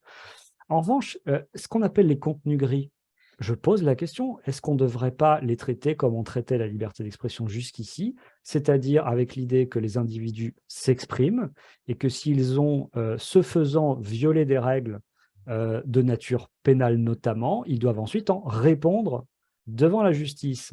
Et quelque chose qui me gêne et par laquelle je termine mon article, c'est que je trouve que l'approche par les utilisateurs, elle est quand même un peu désertée. J'ai l'impression que l'approche par les plateformes est en train de devenir l'approche quasiment exclusive de la question. Or, museler des utilisateurs, c'est quand même un petit peu vider l'océan à la cuillère, voire à la fourchette. C'est-à-dire que vous les suspendez, vous retirez leur contenu, des contenus, ils vont en écrire d'autres, les comptes que vous avez suspendus, ils vont en ouvrir d'autres. Et donc, si à la fin, il n'y a pas quand même une responsabilité civile ou pénale des gens qui écrivent n'importe quoi, qui répandent la haine, qui désinforment, vous n'aurez pas réglé la question. Et j'ai quand même un peu l'impression que demander aux plateformes de masquer, de masquer, de masquer, ça revient parfois aussi à mettre la poussière sous le tapis et ça ne règle pas grand-chose. Pour ce qui est de la place du juge, d'une part, je viens de dire qu'à mon avis, le juge, il pourrait avoir une place même dans un tempo lent et classique pour obliger des personnes à répondre de leurs propos et de leur contenu en ligne, même si c'est 6 mois après. Et de temps en temps, la France a montré qu'elle savait le faire en des occasions choisies. Quand il y a eu de l'apologie du terrorisme, après les attentats contre Charlie Hebdo, les attentats de novembre, etc., il y a eu des dizaines de personnes déférées devant les tribunaux correctionnels, et il y a eu des condamnations, y compris parfois des condamnations à de la prison ferme pour quelques mois, on en a vu. Donc, pourquoi le juge ne continuerait pas à avoir ce rôle-là, mais ça requiert d'avoir des moyens, et ça c'est des choses qu'on est plusieurs à écrire régulièrement, je pense ici aussi à Maître Alexandre Archambault, qui n'est pas là ce soir je crois, mais qui partage, je le sais, il faut des moyens de police, de gendarmerie et de justice pour obliger les personnes ayant tenu des propos de ce type à en répondre, et une fois qu'on sait, c'est très important ça, qu'on doit répondre des propos qu'on a tenus en ligne, ça change aussi l'ambiance et ça oblige les personnes à mesurer ce qu'elles écrivent. Si tout ce que vous risquez en écrivant des choses abominables, c'est qu'elles soient masquées par la plateforme, mais quel est l'aspect dissuasif de ça? Donc je continue à penser qu'on doit penser ensemble l'idée de masquer les contenus finalement plutôt pour protéger les autres utilisateurs, mais aussi aller chercher les individus responsables de ces contenus et les punir. Or, j'ai l'impression que là-dessus, il n'y a aucun progrès à attendre. Je ne vois passer aucune circulaire de politique pénale. Je vois la police et la justice française se porter toujours aussi mal. Et je pense que, comme d'habitude, on pense que uniquement avec des textes, on va pouvoir rattraper un manque de moyens, un manque de budget. Et ça, c'est une illusion et on s'en apercevra malheureusement. Donc le rôle du juge, il peut déjà être celui-là. Et j'en termine en disant qu'à un moment, j'avais suggéré dans des écrits antérieurs que le juge puisse aussi avoir un rôle de réaction rapide, une forme de référé particulier, je ne sais pas, qui resterait à imaginer, pour trancher à la place des plateformes des questions d'une importance particulière. Et là, je vais reprendre l'exemple de Trump. Quand vous décidez qu'une personnalité politique, vous lui fermez son compte sur les réseaux sociaux, et que c'est un élu d'un certain niveau, je serais favorable à ce que ce type de décision soit prise par un juge. Parce que là, vous avez un équilibre extrêmement délicat à trouver avec le droit du public à l'information. Et moi, parfois, même les personnes qui disent les élus qui disent des choses avec lesquelles je suis en profond désaccord, et même les choses illégales qu'ils peuvent dire, je serais plutôt partisan qu'elles restent en ligne et qu'elles puissent être vues et assumées par cet élu durablement, plutôt qu'on se contente de le faire taire, ce qui, encore une fois, revient simplement à mettre la poussière sous le tapis. Donc, quand des élus profèrent des propos racistes, disent des choses illégales, est-ce que, pour autant, il faut retirer les contenus, les faire taire? Ça dépend vraiment de, par exemple, s'ils sont en train d'attiser la haine entre des communautés avec un risque ensuite physique pour des communautés sur le terrain, là oui. Mais sinon, cet élu doit pouvoir continuer à s'exprimer en répondant 6 mois ou 1 an après devant un tribunal correctionnel de ses propos. Bref, je serais pour qu'un juge puisse être saisi en référé de ce type de dilemme et que ce ne soit pas à Facebook ou à Twitter de le régler en appelant le siège en Californie. Je suis profondément mal à l'aise avec l'idée que ce soit un communicant californien, un spin doctor de la Silicon Valley, qui prenne ce genre de décision pour un élu français de haut rang. Cette question va se poser tôt ou tard, en France aussi. Oui, mais ça conduit du coup à ce qu'on ait deux catégories d'utilisateurs. On m'a déjà fait cette remarque. Et puis les autres. Oui, c'est déjà le cas. C'est déjà le cas. J'insiste là-dessus parce que c'est un argument qu'on m'a déjà opposé de dire il y a la plèbe et puis il y a les VIP. C'est pas du tout comme ça que je veux le présenter. Il faut pas Non, je sais, mais s'imaginer ce que je veux que dire, c'est je que serais méprisant à l'égard du bas peuple. non, Il y c'est a pas comme ça que déjà. je l'ai compris. Hein. Non, C'est mais juste que j'ai le c'est pas souvenir forcément d'une les politiques discussion à auxquelles je cet égard. pensais. Oui. C'était pas forcément les politiques auxquelles je pensais. C'était plutôt, en fait, la question, c'est probablement le nombre de followers, en fait. C'est-à-dire l'écho médiatique d'une personne. Parce que c'est un critère qu'on peut prendre. Sinon, si c'est un élu, je suis pas sûr que ça soit forcément toujours pertinent. Trump, il avait Oui, une particularité, c'est qu'il avait à la fois un mandat et qu'il avait aussi énormément de followers. Donc, il avait un pouvoir de nuisance, en l'occurrence, qui était considérable, mais c'est pas tout forcément à le cas fait. des politiques. Je pense qu'on peut trouver des étiquettes plus accueillantes que simplement élu ou moins accueillantes, mais dans le droit au déréférencement, donc la jurisprudence Google Spain ou Costera González, selon la manière dont on l'appelle, la CJE a déjà posé qu'il y avait lieu de distinguer, et c'est là-dessus que je m'appuie et je continue à penser que c'est un bon critère, sur le rôle public de la personne. La CJE dit très clairement que l'on peut retirer des résultats de recherche plus facilement s'agissant d'une personne qui n'a pas de rôle public, parce qu'il y a dans ce cas un droit du public à l'information qui est plus faible, Alors que quand la personne joue un rôle public, et plus fort est ce rôle public, plus l'argument est puissant, il y a un droit du public à l'information qui est plus dense, et dans ce cas, le droit à voir un résultat de recherche retiré par un moteur de recherche diminue. Et voilà pourquoi, quand les équipes de M. Macron appellent Google ou Bing ou Quant, comme elles l'ont fait il y a peu de temps, j'ai eu des informations sur ce point, ce sont des demandes qui aboutissent rarement parce qu'on considère que le droit du public à l'information est très puissant. Et je pense que ce critère-là, on doit le prendre aussi en compte lorsqu'il s'agit de censurer leurs propos sur les réseaux sociaux avec la même logique. Donc oui, j'assume de proposer qu'il y ait une distinction selon l'orateur parce que ce n'est pas l'orateur que l'on protège, c'est le droit du public à l'information que l'on protège. Ce qui est tout à fait différent selon moi. Encore une question, Valère? Oui, je t'en prie, tu as le temps encore pour le une... temps pour ça. Oui, vas-y, tu peux encore poser, je pense, Non, mais deux questions. ouais, merci. Juste une petite... en fait, il me semble qu'il y a un élément alors que vous avez bien évoqué là dans votre intervention, et qui est fondamental, c'est la question des conditions générales d'utilisation. C'est-à-dire qu'en fait, finalement, que le Conseil constitutionnel demande que le caractère illicite soit manifeste ou pas, ce à quoi on va probablement assister avec le DSA, c'est à une uniformisation des critères au niveau européen, et donc une politique de modération qui risque de devenir une politique de modération européenne des plateformes. J'imagine que pour l'instant, on doit avoir des politiques de modération qui peuvent varier selon les pays, mais si on a une réglementation européenne, le risque, c'est que cette politique de modération, elle devienne au niveau européen, et qu'ensuite, en fonction des réactions dans les différents États, les plateformes compensent avec des conditions générales d'utilisation, et donc retire toute une gamme de contenus qui ont été identifiés comme étant illicites dans un pays pour se sécuriser vis-à-vis des 2 autres pays de l'Union européenne.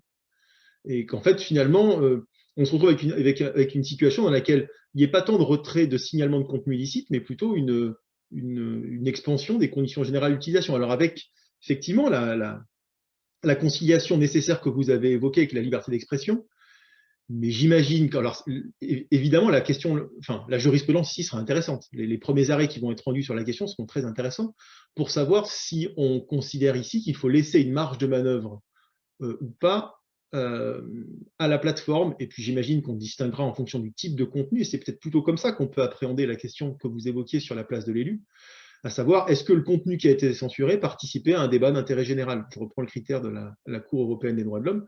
Et si c'est le cas, peut-être que là, dans ce cas-là, on pourrait avoir des constats de violation, donc de censure abusive, on va dire, de la part des plateformes. Mais le risque, c'est que ce genre d'affaires arrive tardivement, parce que surtout si ça va devant la Cour de justice ou pire, la Cour européenne des droits de l'homme, l'affaire sur les réseaux sociaux sera terminée depuis déjà bien longtemps. Et donc, il y a vraiment un décalage de temporalité ici qui me paraît très, très compliqué d'arriver à concilier sur ces questions-là. C'est pour ça que je suis, mais je partage votre analyse, je trouve que le DSA est plutôt efficace. En fait, le projet proposé est plutôt intéressant parce que les mécanismes de compliance, même s'ils sont perfectibles, votre remarque sur les auditeurs était intéressante, mais même s'ils sont perfectibles, sont peut-être les seuls qui peuvent permettre de contrôler au mieux les excès de la liberté d'expression en ligne. Surtout si on a des mécanismes de transparence qui obligent les plateformes à rendre public leur politique de modération. Et petit clin d'œil pour terminer, et notamment à rendre public le nombre de personnels qui vont affecter à la modération. Et donc je pense à Twitter et à la reprise en main récente. Je pense que ça peut être assez intéressant de voir ce que ça va donner, justement, quand ils vont devoir expliquer combien ils ont de modérateurs sur le territoire européen et par différentes langues, puisqu'il faut préciser en fonction des langues, d'après ce qu'il y a dans le DSA. Ça promet d'être intéressant. Oui, tout à fait, je partage votre analyse pour l'essentiel. Sur la question quand même de savoir comment on va articuler les conditions générales d'utilisation et les droits fondamentaux des utilisateurs, bon, je pense qu'il y a quand même beaucoup d'inconnus là-dedans, parce qu'avant que ça puisse arriver potentiellement à la CJE sous forme de questions préjudicielles, il peut se passer du temps.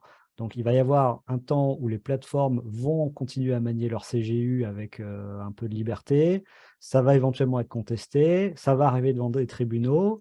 qui vont éventuellement pas poser tout de suite de questions préjudicielles, ça peut être réglé dans l'ordre interne. Il y a aussi une tendance, je fais encore ce petit clin d'œil amical à mes amis publicistes, il y a une tendance du Conseil d'État à parfois considérer que le droit est clair quand il ne l'est pas et à ne pas poser de questions préjudicielles à la CGE alors qu'il est évident qu'il fallait en poser une. D'ailleurs, on a déjà été condamné, il y a déjà eu des recours en manquement, me semble-t-il, à cause de ça. Donc, la question de comment on va articuler en France, puis dans les autres pays et au niveau européen, les CJU avec les libertés fondamentales, je pense qu'il va falloir des années pour y voir clair, et je pense qu'il peut y avoir de la disparité et du bazar pendant bien longtemps. Je me demande si je ne peux pas à nouveau ressortir cette proposition totalement marxiste qui va vous faire frémir, hein, tellement elle va à l'encontre de ce qui se fait actuellement, mais je fais partie de ceux qui pensent et qui écrivent même parfois que les conditions générales des très grandes plateformes, donc on parle ici de 6 ou 7 acteurs au niveau mondial, hein, c'est très peu, on pourrait très bien décider de les contrôler a priori. C'est-à-dire quand il y a une nouvelle version des CJU, on les regarde avant qu'elle entre en vigueur. Ce qui éviterait des situations absurdes qu'on a connues en France, alors cette fois-ci sous l'angle des clauses abusives, mais c'est une question un peu cousine, hein, où on se retrouve avec le juge français qui dit qu'il y a 40 clauses abusives dans les conditions générales de Facebook et qu'il faut les retirer, sauf que c'est l'avant-dernière version des CJU qui est devant le TGI, et que donc ça ne sert plus à rien, puisque tout avait été réécrit 3 fois entre-temps. Bon, la question là de savoir si les CJU sont bien articulés avec les libertés fondamentales, si on avait pu les régler par une forme de contrôle a priori, qui restait sans doute à inventer, hein, ça aurait été sans doute fructueux parce que ça aurait permis d'apporter de la sécurité juridique pour les centaines de millions d'utilisateurs de ces outils-là. Et encore une fois, il s'agit de 6 ou 7 acteurs, donc il s'agit de 6 ou 7 conditions générales et politique de confidentialité. Donc le contrôle a priori, si vous voulez, techniquement, il n'est pas du tout impensable. Simplement, idéologiquement, on ne veut pas faire ça parce qu'on veut rester dans cet esprit de liberté d'entreprise. Vous agissez comme bon vous semble. Et le contrôle a priori, ça sonne trop administratif et trop soviétique. Je pense que c'est un peu absurde parce que le résultat, c'est que même les acteurs privés se retrouvent avec des années de flottement et d'insécurité juridique dont ils ne voulaient pas nécessairement. Donc voilà, je lance cette idée, je sais qu'elle ne retombera nulle part, si ce n'est dans un puits ou dans un trou, mais voilà, c'est dit quand même.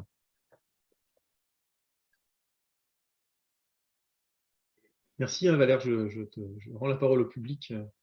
Ah, pardon, je pensais qu'il te restait encore une question. Mais merci beaucoup. Alors, c'est vrai que j'ai frémi en imaginant un mécanisme de contrôle des conditions générales d'utilisation dont on sait qu'elles sont modifiées en moyenne à 2 fois par mois.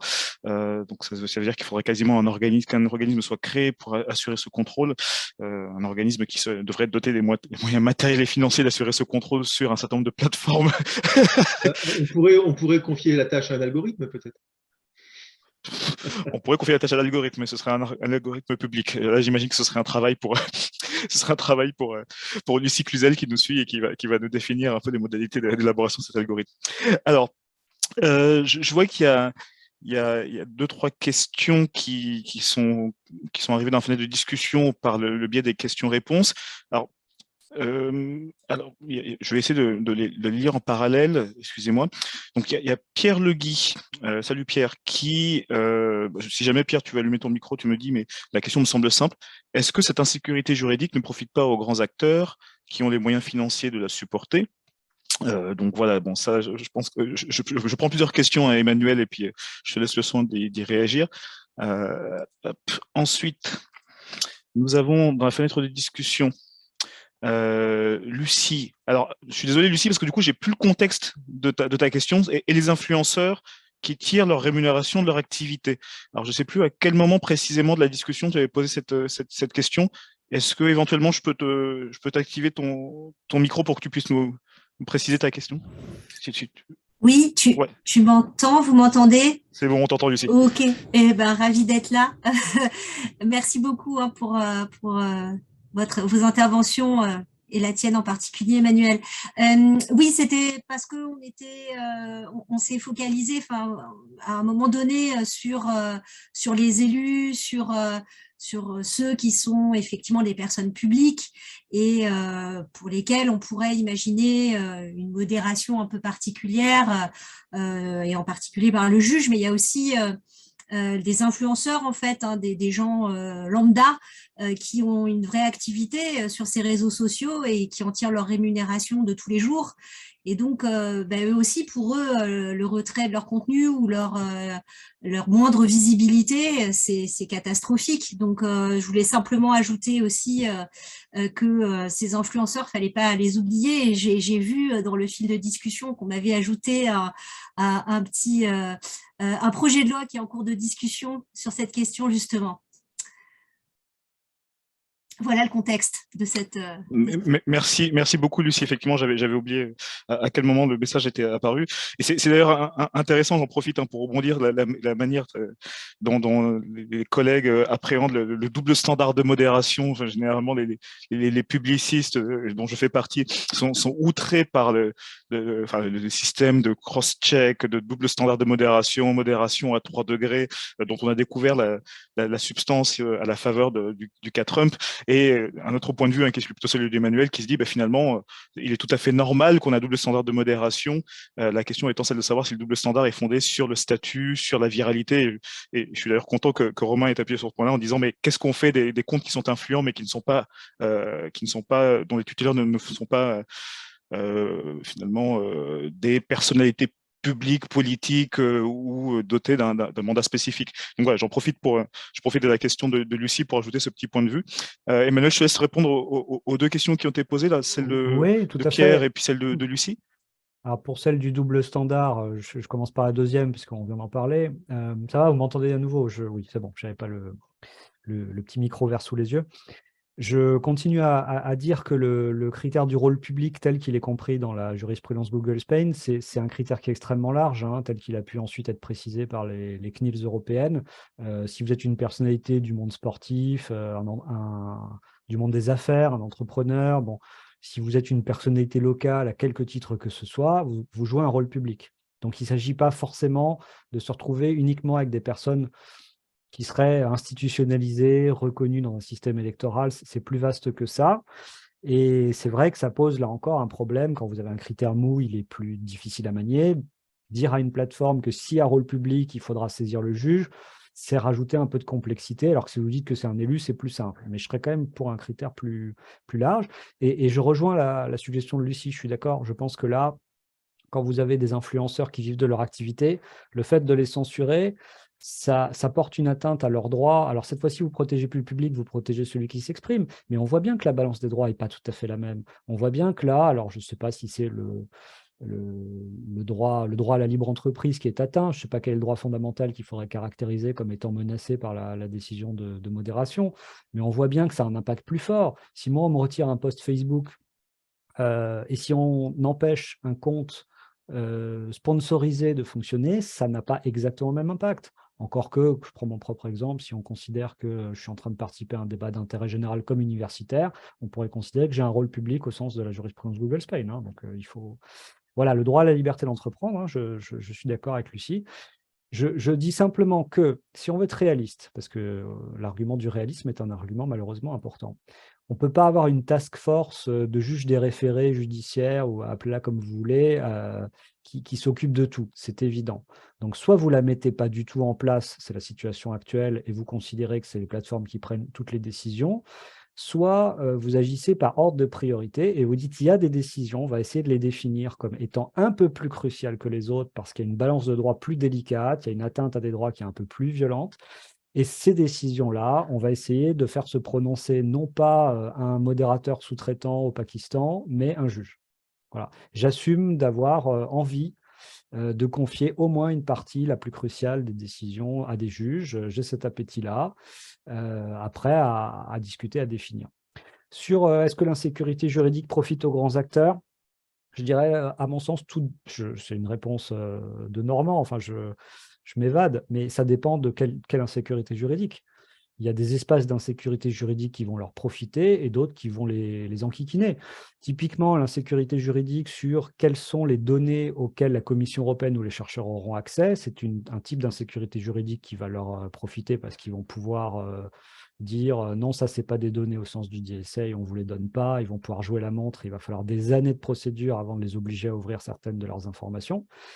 À l'inverse, quand on leur demande de prendre des décisions sur des critères flous, mais s'ils ne sont pas suffisamment prompts et réactifs, on leur met un gros coup de massue sur la tête, ils ne sont pas du tout ravis. Pour avoir un peu échangé avec des équipes de modération de différents grands acteurs, quand la loi Avia était sur le point de sortir, ils étaient en panique totale, parce que la loi Avia disait quand même dans sa partie, la partie structure, hein, pas la partie résultat, mais dans la partie structure, la loi Avia disait si vous censurez pas assez, vous êtes défaillant et vous prenez une amende de potentiellement 4%, c'est dans la loi Avia, c'était 4% de votre chiffre d'affaires annuel. Si vous êtes trop laxiste, donc vous êtes puni, mais si vous êtes trop rigoureux, vous êtes puni aussi. Les deux étaient punis dans la loi Avia, sur le fondement du fonctionnement des structures.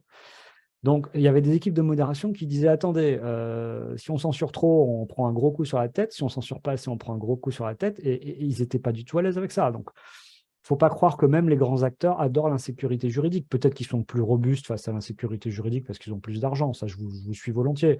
Mais ils sont plus robustes face à toutes sortes de risques parce qu'ils ont plus d'argent. Ça, finalement, le risque juridique n'est qu'un risque parmi d'autres. Alors, merci pour tes réponses. J'avais raté une question qui était arrivée un peu plus tôt. Donc, Idil Uzey Uzun.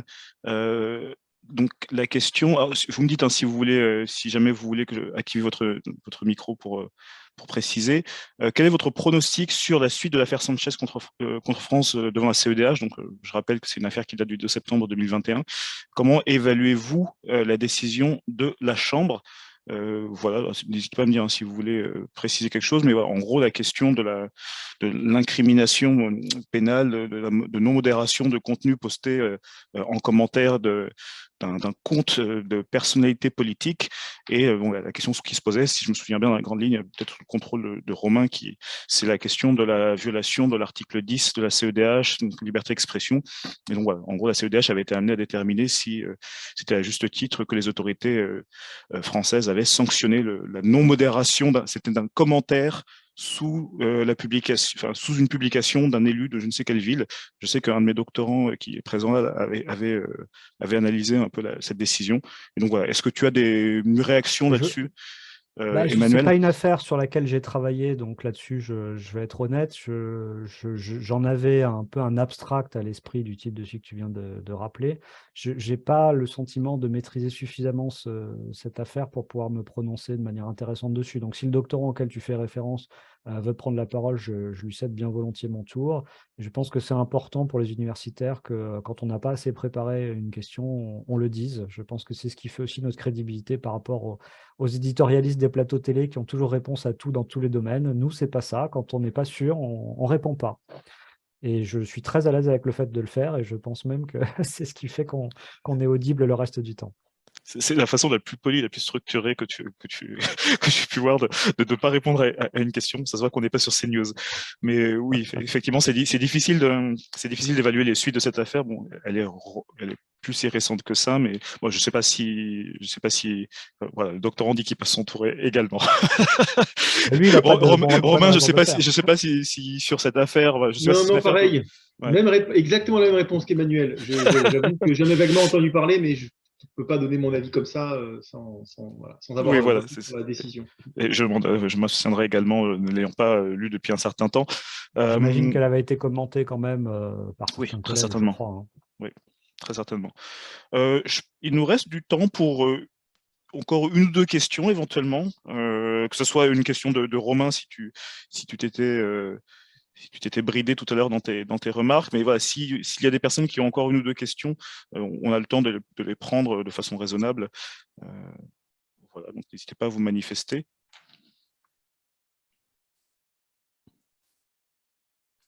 Sinon, on va réussir à accomplir un exploit, à savoir celui de finir à l'heure qui a été annoncée. Voilà. Bon, en tout cas, Martin Huguin nous dit qu'effectivement, la décision de 2021 avait été commentée par Marc Reyes. Et donc, pour les personnes, voilà, il nous fait une revue bibliographique de toutes les personnes qui ont commenté l'article pour être sûr de ne pas avoir à répondre à la question. Martin, je voudrais vous chercher dans votre bureau tout à l'heure. Après, on remarquera que c'est les excellents auteurs de Next Impact, donc honneur à eux d'avoir commenté. Mais Marc Reyes a tout commenté de toute façon. Marc Reyes a commenté l'intégralité des actualités de droit du numérique pendant des années. Maintenant, il est partie de Next Impact et on le regrette beaucoup, et même si sur l'informé, il va faire un excellent travail.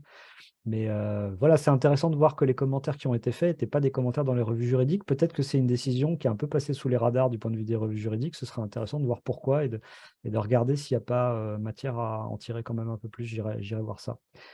Le contrôle a priori des CGU, comment? Je me permets de lire moi-même la question Oui, qui est une apparue dans le question chat. d'Aude-Géry, qui est Tu une m'en veux collègue pas, Valère? également. Oui, vas-y. Et je pense que ce sera la vienne pas, dernière là. question. Et Aude, est-ce que tu veux activer ton micro, Aude, pour préciser ta question, ou est-ce que la version écrite suffit? Ok, version écrite suffit. Merci, Aude. Mais Merci. j'allais le dire, c'était tout à fait clair. Pour dire la vérité, cette idée m'était venue plutôt dans le contexte des clauses abusives. Donc, il faudrait voir si ça peut être répliqué aussi facilement pour d'autres types de contrôle de ces CGU. Mais pour les clauses abusives, j'avais remarqué que la commission des clauses abusives rendait des avis, mais qui ne sont que des avis sur toutes sortes de documents contractuels. Et puis, c'est assez frustrant de voir que finalement, pour qu'il y ait un avis avec un vrai impact et qu'on retire les clauses illégales des modèles de contrat, il faut attendre que le juge arrive, le juge du fond, et ça prend beaucoup trop de temps. Et je me dis, ce que fait le TGI de Paris ou la Cour de cassation, peu importe, intellectuellement, au lieu de le faire 3 ans après la bataille, ils auraient pu le faire en temps utile, si on leur en avait donné l'occasion. Simplement, il y a un côté un peu révolutionnaire à demander à un juge de se prononcer a priori. Et c'est un peu le problème. Je dirais que c'est un des manques de la fonction de juge traditionnelle. Et c'est ce qui fait qu'on bascule dans une logique de compliance. C'est qu'on considère que le juge classique, il a une manière d'interagir avec le réel qui est relativement limitée. Il arrive toujours extrêmement tardivement. Et quelque part, la compliance, je ne dis pas qu'il ne fallait pas se lancer dans les AI, qu'il ne fallait pas avoir la CNIL, qu'il ne fallait pas voir l'ARCOM, je ne dis pas ça. Mais finalement, à force de considérer que le juge classique ne pouvait pas se transformer, on est précisément en train de faire peser toutes les attentes sur des autorités administratives indépendantes, dont je tiens quand même à rappeler qu'elles ne sont pas composées de la même façon que les juridictions. Quand vous avez des magistrats qui ont passé un concours pour être là, qui ont des garanties d'inamovibilité, qui ont des garanties statutaires extrêmement fortes. Vous n'avez pas les mêmes garanties pour les membres du collège de l'ARCOM ou de la CNIL, même si ce sont des gens d'excellente qualité, pour certains d'entre eux des collègues et dont je salue l'expertise. Un jour, les membres de l'ARCOM ou de la CNIL peuvent être nommés par un pouvoir politique qui serait devenu autoritaire, on peut placer des copains, il peut se passer toutes sortes de choses dans ces AI. Et donc, je voulais simplement dire par là que je n'ai pas une réponse toute armée à vous faire, hein, mais je me demande si on ne devrait pas parfois repenser le rôle d'une autorité judiciaire en lui donnant, par exemple, une mission de contrôle d'un contrat avant que ce contrat entre en vigueur, parce qu'il va concerner plusieurs dizaines de millions de personnes. Est-ce que ce serait vraiment si inenvisageable plutôt que finalement, quelque part, laisser le juge classique peu à peu tomber dans l'oubli parce qu'on considère qu'il n'est plus en phase avec son temps, parce qu'il n'est pas assez réactif, parce qu'il n'est pas assez moderne, et avoir cette compliance qui va occuper de plus en plus tout l'espace. Et le juge, parce qu'il n'aura pas su se réinventer, va finir marginalisé et peu à peu dépassé et oublié, je le crains. Voilà. Donc en matière de contrôle des CGU, comment est-ce qu'il faudrait faire concrètement? Voilà, je vais y réfléchir, j'aimerais bien qu'on en débatte entre collègues. Je ne peux pas faire ça tout seul, il faut que j'ai avec moi des gens de plusieurs disciplines pour dire quelque chose d'intelligent. C'est une piste que je lance. Simplement, je constate que souvent, cette piste, même pour quelque chose d'aussi technique que les clauses abusives, immédiatement, ça se heurte à une barrière mentale de la part de gens qui disent « un juge en France ne fait pas ça ». Un juge ne regarde pas un contrat qui n'est pas encore en vigueur. Ça ne se fait pas. Mais je dis simplement, à force de dire au juge qu'il doit rester enfermé dans sa façon d'agir d'il y a 20 ans, vous êtes en train de le laisser décliner au profit des autorités administratives indépendantes. Je pense qu'il y a là un jeu de vase communicant qui explique une partie de ce qui est en train de se passer. Le numérique est en train de passer quasiment exclusivement aux mains des AI, et c'est un mouvement qui en partie m'inquiète.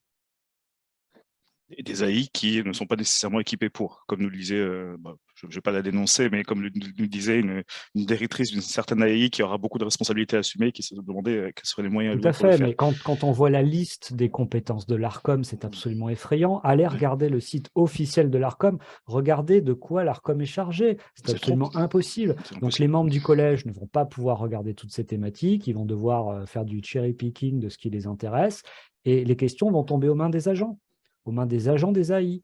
Et les agents des AI ne sont pas des magistrats, je le répète. Avec toute la très très grande sympathie que j'ai pour la CNIL, je vous donne cette anecdote pour finir. Quand j'ai fait il y a quelques années à Amiens un colloque sur les données à caractère personnel, j'avais pris un certain nombre de contacts d'agents de la CNIL et j'étais devenu leur contact sur LinkedIn. Quasiment tous, je les ai vus assez rapidement, en l'espace d'un an et demi, ils sont tous partis dans le secteur privé, ils sont devenus DPO pour des grandes entreprises. Voilà. Est-ce qu'on peut considérer que ça se serait passé de la même façon avec des magistrats de carrière de l'ordre judiciaire? Je ne pense pas. Vous ne les auriez pas retrouvés un an après dans des situations où ils sont contrôlés par leurs anciens collègues, parce que c'est ce qui se passe avec la CNIL. La CNIL se retrouve à contrôler des structures qui, si elles ont les moyens, se sont payées comme DPO. Un ancien agent de la CNIL d'il y a un an, d'il y a un an et demi, d'il y a 2 ans. Est-ce que ce type de situation à terme n'est pas problématique? Moi, je pense que si. Voilà, donc même quand vous avez un collège qui est sous contrôle, quid des agents? Leur statut est extrêmement permissif, me semble-t-il.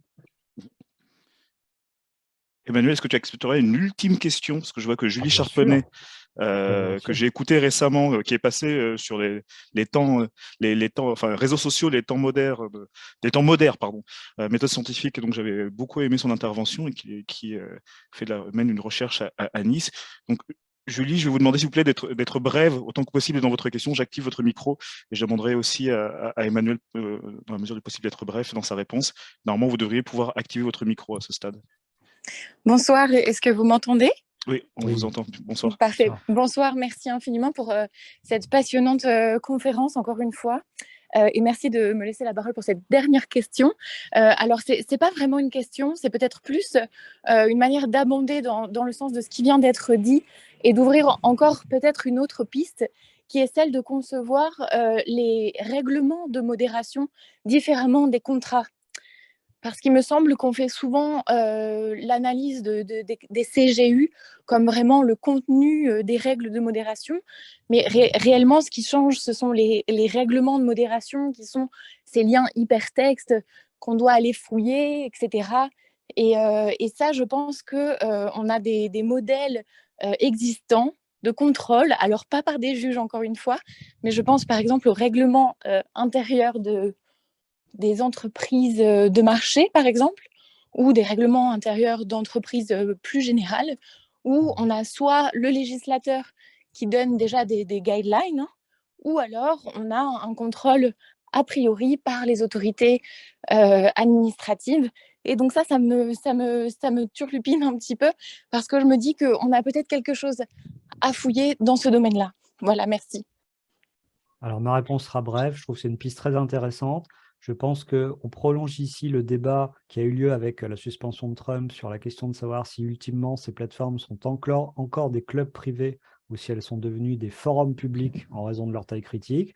Moi, j'ai tendance à penser qu'au moins pour les très grandes plateformes, pour prendre une catégorie maniée par le DSA, au moins pour les très grandes plateformes, elles ne peuvent plus contester, quand elles ont 45 millions d'utilisateurs à l'échelle de l'Europe, qu'elles sont des places publiques, et ça emporte des conséquences. Et effectivement, on ne peut plus considérer que la question de la modération, c'est un pur contrat entre personnes privées, ça ne regarde que YouTube et son utilisateur, c'est une relation privée-privée. Non, quand vous êtes devenu une place publique, il faut aller au bout de la démarche et il faut effectivement prendre les exemples que vous venez de prendre, d'acteurs privés, mais qui ont un impact tel qu'on les régule différemment et qu'on ne les laisse pas faire la police de leurs espaces de manière totalement autonome. On les contraint, on les enserre, et je trouve effectivement l'idée très fructueuse et je la rejoins. Merci beaucoup. Merci, ce sera le mot de la fin. On va pas abuser de la disponibilité de l'ensemble des intervenants et des participants. Merci, c'était extrêmement riche et j'ai vraiment hâte qu'on poursuive ces travaux et ces réflexions au cours des prochaines conférences. Je me suis permis de reproduire dans la fenêtre de discussion la date et les formulaires d'inscription des prochains rendez-vous. Donc le 12 décembre, on retrouve donc Antonio Casilli qui va se rendre à Brest pour nous présenter une partie de ses travaux sur la modération des contenus et s'intéresser à la question du recours à l'IA dans la modération des contenus. Donc vous avez les liens d'inscription que vous pouvez évidemment remplir dès maintenant pour soit venir à Brest si vous n'êtes pas trop loin, soit pour suivre la conférence en visio. Merci infiniment, Emmanuel, c'était franchement passionnant et voilà, c'était d'autant plus passionnant que les questions de Romain ont permis d'élargir le débat, et merci à toutes les personnes. Alors, évidemment, merci à Romain qui a pris le temps de te lire et d'écouter attentivement, c'était franchement très très intéressant, et merci à toutes les personnes qui nous ont suivis. Bah, voilà, je vous souhaite une excellente soirée et puis j'espère avoir le plaisir de vous revoir connectés ou en présence pour les prochaines conférences qui auront lieu jusqu'à la mi-janvier 2023. Voilà, bonne soirée à toutes et à tous. Merci encore Emmanuel et Romain. Merci Valère, merci Romain pour votre lecture, merci pour vos questions. Merci. Au revoir. Au revoir.